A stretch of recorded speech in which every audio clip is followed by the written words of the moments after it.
President Yoon Suk Yeol held a press conference on Thursday and gave a message to the nation as he enters his third year in office on May 10th. The press conference marks 2 years since he was voted into office. But with the general election last month handing over a majority of seats to the opposition, how will he move forward for the next 3 years? Joining me is our correspondent, Oh Soo-young. Welcome back, Sooyoung. Hi, Tammy. It's always great to be here. So, Sooyoung, you were there at the press conference. Now, what message did he deliver? Right, so President Yoon, he started off his press conference with an apology, actually, from the first question. And, well, he said that he spent a lot of time ruminating over the recent defeat of his ruling People Power Party at the parliamentary election last month.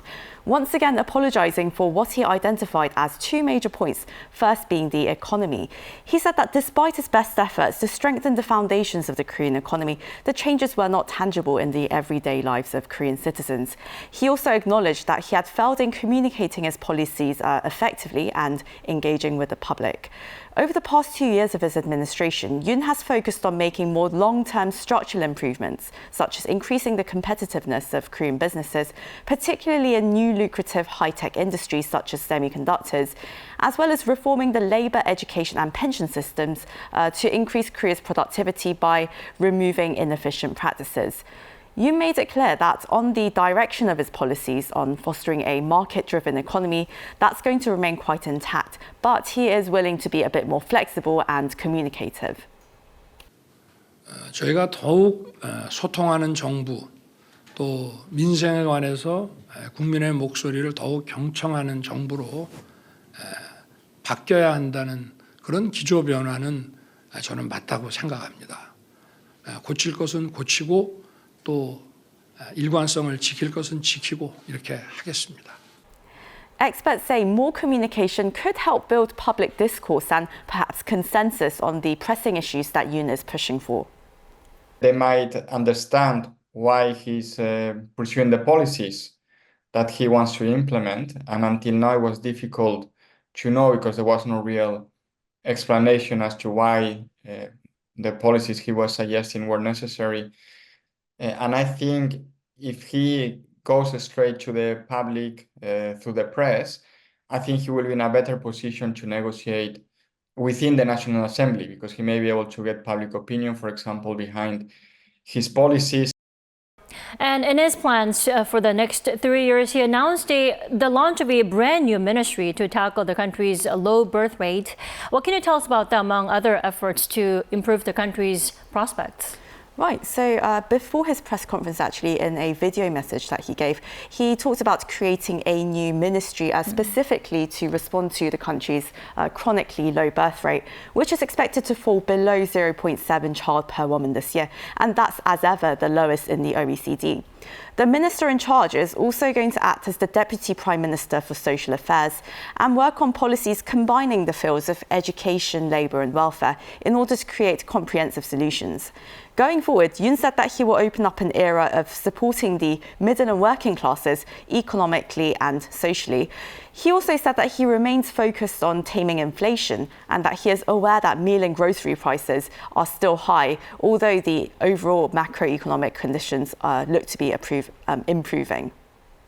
In terms of the economy, although President Yoon has failed to get across some of his big issues, he hasn't had any major disasters. He has been trundling along reasonably well. We have problems with lunch inflation and housing prices, but I think these are issues afflicting much of the developed world at the moment as the results of the COVID-19 pandemic and coming out of that.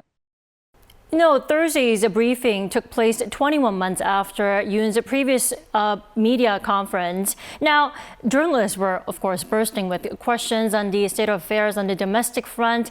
That included some sensitive issues being debated at the National Assembly as well, right?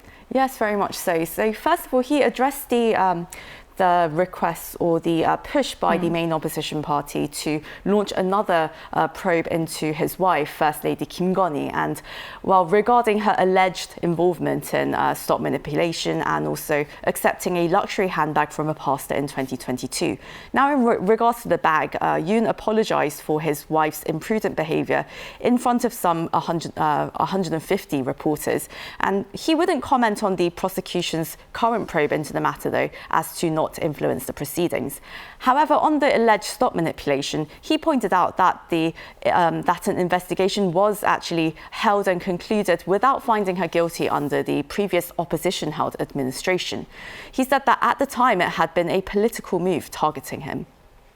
This was the first time he was acknowledging that there might have been misconduct on the behavior of his wife. It was almost holding up his hands, and that's a very brave thing to do. But I think South Korean politics is still inflicted with some kind of elements of misogyny, that when women get close to positions of power, there come these attacks on them, it's not very pleasant to look at, and it sometimes runs into accusations against their characters. On the bill to form a separate probe into the death of a Marine on duty last year, Yoon said the current investigation by an independent counsel must first be concluded. And if the results are found to be inadequate, then he himself would call for a special probe. Also, during the press tour, there were some questions on national security, particularly regarding the South Korea-U.S. alliance, after comments made by former U.S. President Donald Trump. Let's talk about that. Right, Tammy, very interesting one. Trump, of course, he recently commented on the bilateral defense cost-sharing agreements that the two countries have. And he said that U.S. forces are defending, quote, a wealthy South Korea, quote, free of charge. Now, with that, he hinted at the possible withdrawal of U.S. troops stationed in the country. Now, defense sharing costs during the past Trump administration had been a major source of contention between the two countries. And Seoul already agreed to hike its contribution 13.9% from 2019 to over $1 billion in 2021. As the current agreement expires at the end of next year, the two sides have begun their first round of talks in Hawaii last month. Now, Yoon said that various negotiations and issues he expects them to be resolved amicably based on their strong alliance, adding that there is strong support for the bilateral relations, for the two countries' relations from the US Senate, House, and both the Democratic and Republican parties. And while saying that he wouldn't speculate or comment on the upcoming US election, Yoon asserted that he is confident that the solid alliance between the Republic of Korea, South Korea's official name, and the US will not change. Now, amid concerns that another Trump presidency could perhaps bring some unpredictability in America's approach to its alliances, international relations expert Ramon Pacheco Pardo says that Seoul's Camp David agreements last year with Washington and Tokyo on their security cooperation may well continue. I think that would be an easy sell for Trump, saying, well, we have this trilateral cooperation with Korea and with Japan, and there are benefits for the US, security benefits, political benefits, economic benefits. Obviously, the trilateral cooperation, a lot of it has to do with China as well, and that's the one issue on which Republicans and Democrats agree in the US. President Yoon also indicated that he will continue strengthening relations with Japan, specifically to address North Korea's nuclear threat, ramp up Seoul-Tokyo economic cooperation, and also push for their common interests in the international community. Also, when asked about North Korea's illegal arms cooperation with Russia, Yoon said Pyongyang's exports of weaponry in itself, that backs the illegal conduct of war in Ukraine. And as it violates UN Security Council resolutions, Seoul is taking necessary responses. He acknowledged that Seoul and Mokyo's ties are in an uneasy situation and said that the two sides should cooperate where they can, but Seoul will oppose or make adjustments in areas where it finds necessary based on their different positions. He didn't particularly comment on his foreign policy strategy going ahead, but that would pretty much come down on the same track, right? That's right. So looking back on South Korea's foreign policy trajectory, Yoon then set out the way forward for the next 3 years of his administration. And that's really going to be about South Korea's goal of becoming a global pivotal state, a responsible contributor in world affairs.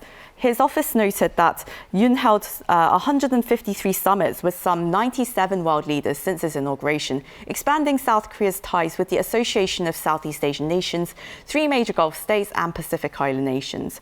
While South Korea looks to broaden its access to overseas markets, it also aims to support global development efforts, raising its official development assistance budget by 31% compared to last year to $4.57 billion.